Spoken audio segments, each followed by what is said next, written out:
ಬೀದರ್ನ ಔರಾದ್ನಲ್ಲಿ ಜೀವಜಲಕ್ಕಾಗಿ ಪರದಾಟ ನಡೀತಾ ಇದೆ. ನಮಗೆ ನೀರು ಕೊಡಿ ಸ್ವಾಮಿ ಅಂತ ಜನ ಕಣ್ಣೀರು ಹಾಕ್ತಾ ಇದ್ದಾರೆ ಪಾಪ.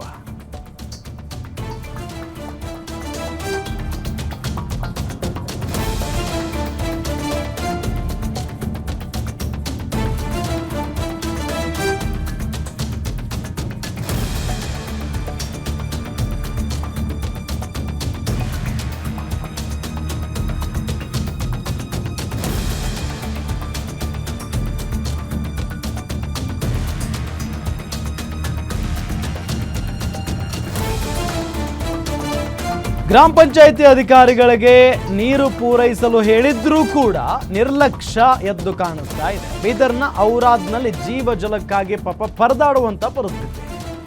ನಮಗೆ ನೀರು ಕೊಡಿ ಸ್ವಾಮಿ ಅಂತ ಜನ ಕಣ್ಣೀರಿಡ್ತಾ ಇದ್ದಾರೆ. ಕರಂಜಿ ಕೆ ಗ್ರಾಮದಲ್ಲಿ ಕುಡಿಯುವ ನೀರಿಗೆ ಬರ ಎದುರಾಗಿದೆ. ನೀರಿಗಾಗಿ ತೆಲಂಗಾಣ ಗಡಿಗೆ ಹೋಗಬೇಕಾದಂತ ಪರಿಸ್ಥಿತಿ ನಿರ್ಮಾಣ ಆಗಿರುವುದು ಪಾಪ. ಇದು ಮಾಜಿ ಸಚಿವ ಪ್ರಭು ಚವ್ಹಾಣ್ ಮತಕ್ಷೇತ್ರದ ದುಸ್ಥಿತಿ. ಇದು ಏನ್ ಮಾಡಿದ್ರು ಹಾಗಾದ್ರೆ? ಪ್ರಭು ಚವ್ಹಾಣ್ ಅವರು ಸಚಿವರಾಗಿದ್ದಂಥ ಸಂದರ್ಭದಲ್ಲಿ ಸುಡು ಬಿಸಿಲಿನಲ್ಲಿ 3 ಕಿಲೋಮೀಟರ್ ದೂರದಿಂದ ನೀರು ತರ್ತಾ ಇದ್ದಾರೆ ಪಾಪ ಜನ. ಗ್ರಾಮ ಪಂಚಾಯಿತಿ ಅಧಿಕಾರಿಗಳಿಗೆ ನೀರು ಪೂರೈಸಲು ಹೇಳಿದ್ರು ಕೂಡ ಅವರು ಕೇಳ್ತಾ ಇಲ್ಲ. ಅವ್ರು ಕೇಳಲ್ಲ ಬಿಡಿ. ಇಲ್ಲಿ ಹೇಳೋರಿಲ್ಲ ಕೇಳೋರಿಲ್ಲ ಅಂತ ಗ್ರಾಮಸ್ಥರು ಆಕ್ರೋಶವನ್ನ ವ್ಯಕ್ತಪಡಿಸಿದ್ದಾರೆ. ಇದು ಕೇವಲ ಒಂದು ಹಳ್ಳಿಯ ಸಮಸ್ಯೆ ಅಲ್ಲ. ಇದು ಬಹಳ ಉತ್ತರ ಕರ್ನಾಟಕ ಭಾಗದಲ್ಲಾಗಿರ್ಬೋದು, ಕಲ್ಯಾಣ ಕರ್ನಾಟಕ ಭಾಗದಲ್ಲಾಗಿರ್ಬೋದು, ಪ್ರತಿ ಹಳ್ಳಿಗಳಲ್ಲೂ ಕೂಡ ಇರುವಂತ ಸಮಸ್ಯೆ ಇದು. ಪ್ರತಿ ಹಳ್ಳಿಗಳಲ್ಲೂ ಹೇಳೋರಿರಲ್ಲ ಕೇಳೋರಿರಲ್ಲ. ಗೊತ್ತಿದ್ರೂ ಕೂಡ ಸೈಲೆಂಟ್ ಆಗಿರ್ತಾರೆ ಈ ಗ್ರಾಮ ಪಂಚಾಯಿತಿಯವರು, ಸಂಬಂಧಪಟ್ಟಂತ ಅಧಿಕಾರಿಗಳು, ಶಾಸಕರು.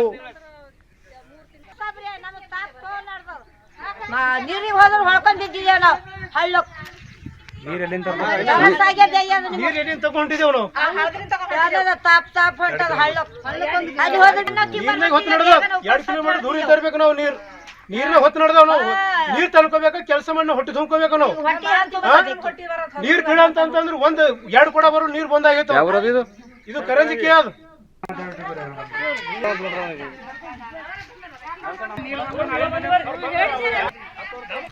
ಡೀಟೇಲ್ಸ್ ಕೊಡ್ತಾರೆ ನಮ್ಮ ಬೀದರ್ ರಿಪೋರ್ಟರ್ ಶಿವಯ್ಯ. ಮಠಪತಿ ಶಿವಯ್ಯ, ನಿಜಕ್ಕೂ ಬಹಳ ಬೇಸರದ ಸಂಗತಿ ಇದು. ನೀರೇ ಇಲ್ಲ ಅಂತ ಅಂದ್ರೆ ಅಲ್ಲಿನ ಜನ ಹೆಂಗ್ರಿ ಬದುಕ್ತಾ ಇದ್ದಾರೆ ಪಾಪ? ಖಂಡಿತವಾಗ್ಲೂ ರಾಮ್, ಏನಿದ್ದು ಬೀದರ್ ಜಿಲ್ಲೆಯ ಔರಾದ್ ತಾಲೂಕಿನ ನಾಗಮರ್ಪಳ್ಳಿ ಗ್ರಾಮ ಪಂಚಾಯತ್ ವ್ಯಾಪ್ತಿಯಲ್ಲಿ ಒಂದು ಕರಂಜಿಕೆ ಗ್ರಾಮ ಬರುತ್ತೆ. ಇಲ್ಲಿ ಜನ ಹನಿ ನೀರಿಗಾಗಿ ಕೂಡ ಪರದಾಟವನ್ನ ನಡೆಸಿದ್ದಾರೆ. ಕುಡಿಯುವ ನೀರಿಗಂತೂ ತೀರ ಸಮಸ್ಯೆ ಇಲ್ಲಿ ಉದ್ಭವವಾಗಿರುವಂತದ್ದು. ಪ್ರತಿದಿನ ಏನು ದಿನನಿತ್ಯ ಉಪಯೋಗ ಮಾಡ್ತಿರುವಂತ ನೀರಿಗೂ ಕೂಡ ಇಲ್ಲಿ ನೀರು ಸಿಗ್ತಾ ಇಲ್ಲ. ಇಲ್ಲಿನ ಜನ ಅಲ್ಲಿ ಸಮೀಪದ ತೆಲಂಗಾಣ ಗಡಿಗೆ ಹೋಗಿ ನೀರು ತಂದ್ಕೊಳ್ತಾ ಇದ್ದಾರೆ. ಬೇಸಿಗೆ ಇಂತ ಒಂದು ಸುಡು ಬಿಸಿಲಿನಲ್ಲಿ ಕೂಡ 3-4 ಕಿಲೋಮೀಟರ್ ಅಲೆದಾಡುವಂತ ಒಂದು ಸ್ಥಿತಿ ಇಲ್ಲಿನ ಜನರಿಗೆ ಬಂದಿರುವಂತದ್ದು. ಇಲ್ಲಿ ಪ್ರಮುಖವಾಗಿ ರಾಮ್, ಇಲ್ಲಿ ಮಾಜಿ ಸಚಿವ ಪ್ರಭು ಚವ್ಹಾಣ್ ಮತಕ್ಷೇತ್ರದಲ್ಲೇ ಇಂತ ಒಂದು ಸ್ಥಿತಿ ಇದೆ ಅಂತಂದ್ರೆ, ಇಲ್ಲಿ ಔರಾದ್ನಲ್ಲಿ ಪ್ರತಿ ಹಳ್ಳಿಯಲ್ಲಿಯೂ ಕೂಡ ಸಾಕಷ್ಟು ಒಂದು ನೀರಿನ ಸಮಸ್ಯೆ ಉದ್ಭವ ಆಗಿದೆ. ಬೀದರ್ ಜಿಲ್ಲಾಡಳಿತ, ಜಿಲ್ಲಾ ಉಸ್ತುವಾರಿ ಸಚಿವ ಈಶ್ವರ್ ಖಂಡ್ರೆ, ಶಾಸಕ ಪ್ರಭು ಚವ್ಹಾಣ್ ಕೂಡ ಈ ಕಡೆ ಗಮನ ಹರಿಸಬೇಕಾಗುತ್ತೆ. ಜನ ಕೂಡ ಇಲ್ಲಿ ಯಾರು ಹೇಳೋರಿಲ್ಲ ಕೇಳೋರಿಲ್ಲ ಎಂದು ನಮ್ಮ ಗ್ಯಾರಂಟಿ ನ್ಯೂಸ್ ಮುಂದೆ ಆಕ್ರೋಶವನ್ನ ವ್ಯಕ್ತಪಡಿಸ್ತಾ ಇದ್ದಾರೆ. ನಮ್ಗೆ ಹೆಂಗಾದ್ರೂ ಮಾಡಿ ನೀರು ಕೊಡಿಸಿ ಸ್ವಾಮಿ ಅಂತ ನಮ್ಮ ಗ್ಯಾರಂಟಿ ನ್ಯೂಸ್ ಮುಂದೆ ಅಲ್ಲಿನ ಜನ ಕೇಳ್ಕೊಳ್ತಾ ಇದ್ದಾರೆ Ram. Okay, thank you Shivayya ತಮ್ಮೆಲ್ಲ ಮಾಹಿತಿಗಾಗಿ.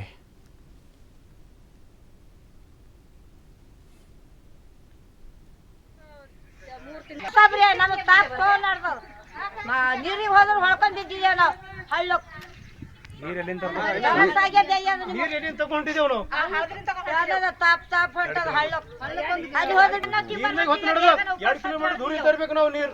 ನೀರಿನ ಹೊತ್ತು ನಡೆದವ್ ನಾವು ನೀರ್ ತನ್ಕೋಬೇಕು.